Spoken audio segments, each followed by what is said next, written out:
So I've applied much of the finish that I use on this basket. I use an oil-based finish. I start with tung oil, and I add my own mixture of ingredients to that. I use a great deal of things like turpentine, some of the things that Stradivarius used on his violins to accomplish this finish. Now, usually when I feel that I'm finished, I usually add another 2-3 layers on top of it. The rule is you apply it once a day for a week, once a week for a month, and then once a month for a year.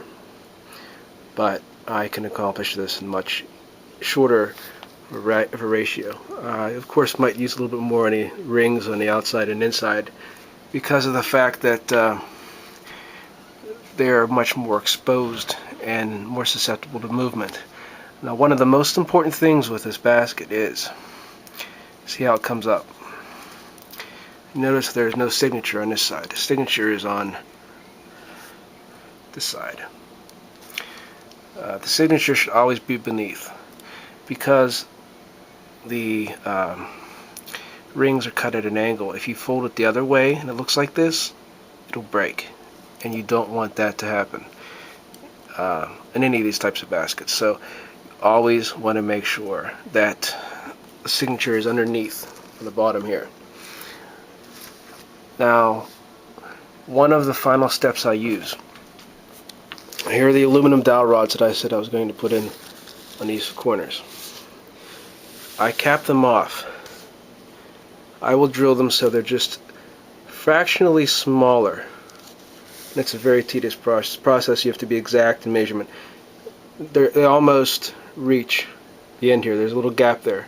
And I cap them off with this substance here. I use this substance to repair that old rifle stock. That substance is a secret. Like the finish is a secret. But I will tell you this much. The wood will probably break before it does.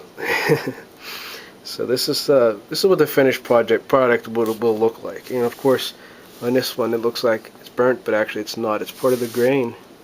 When you have a nail in the wood, it will absorb the metal, the iron in the nail. You'll get black line or black piece of wood. It's the one of the features of poplar. So there you go. That's how you make one of these baskets. Of course, the carving involved too. It makes it look as if it's interwoven the whole way around. Like I said, the signature on the bottom. I put felt on the bottom of the basket, and that's the process.